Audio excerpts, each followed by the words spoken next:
Well, the Israelites had just experienced firsthand Jehovah's power when he used Moses with his brother Aaron as his spokesman to bring 10 plagues on Egypt.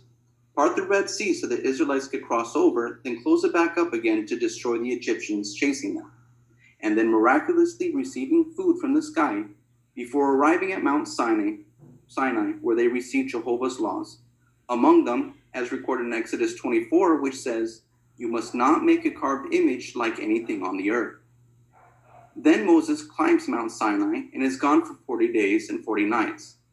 While he is gone, the Israelites persuade Aaron to build a golden calf for them to worship and follow. Moses hurries down the mountain, calls some men who aren't worshiping the calf to go and destroy the people who are, resulting in 3,000 deaths. But was the creator of the idol Aaron among those who died? No. Let's see why. First, let's look at how Jehovah felt about Aaron and his participation in the construction of the calf in Deuteronomy 9, verses 19 and 20. That's Deuteronomy 9, 19 and 20. If you'd like to turn there with me, it says, "For I was terrified because of Jehovah's great anger against you, and that he was ready to annihilate you. However, Jehovah listened to me that time also. Jehovah was so angry with Aaron that he was ready to annihilate him.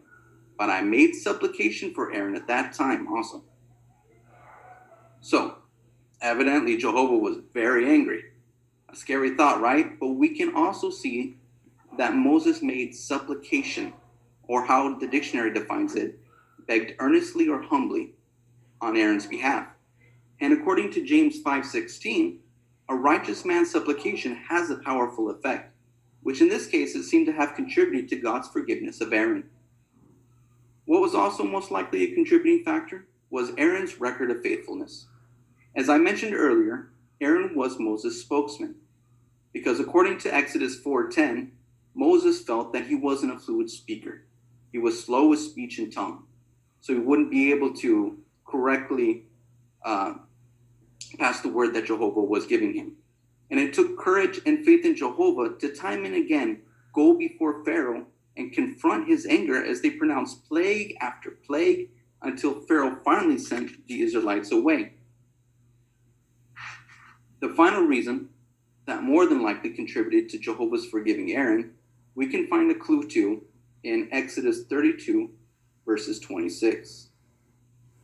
That's Exodus 32, verses 26. And in this one, Moses had just come down the mountain and saw the people worshiping the calf.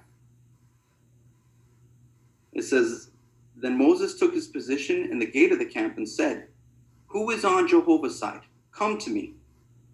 And all the Levites gathered around him." So all of the Levites, of which Aaron was one of, took sides with Jehovah at that time. He evidently gave into the pressure from the Israelites to build the golden calf, but his heart wasn't into what it represented. He wasn't involved in the worship of the calf, and so Jehovah showed mercy on him. So, because of Moses' righteous supplication, Aaron's record of faithfulness, and Jehovah's mercy on Aaron for his part in the construction of the calf, Aaron was not punished. And as further evidence that Jehovah actually forgave him, we read later in Exodus 40 that Aaron was installed as high priest for Jehovah. Thank you, Brother Voss, for handling that part, that talk. And when you think about a talk and you've got 5 minutes and then you've got all this information and you got to condense it, that's a challenge. But you did nicely. And you were working in study point number 7, which has to do with accurate and convincing.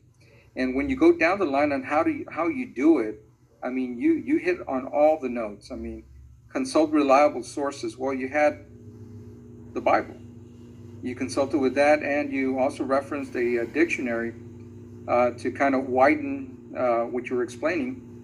You used the sources properly. The way you use the scriptures really applied to what you were talking about, and it helped to reason on the subject matter, why all the whys were covered. So you reasoned on the evidence. So you did a really nice job, and you give us a good example of how you handle these situations. And We look forward to more of your parts, Brother Boss. Thank you very much for this consideration. And so now we turn our attention back, friends, to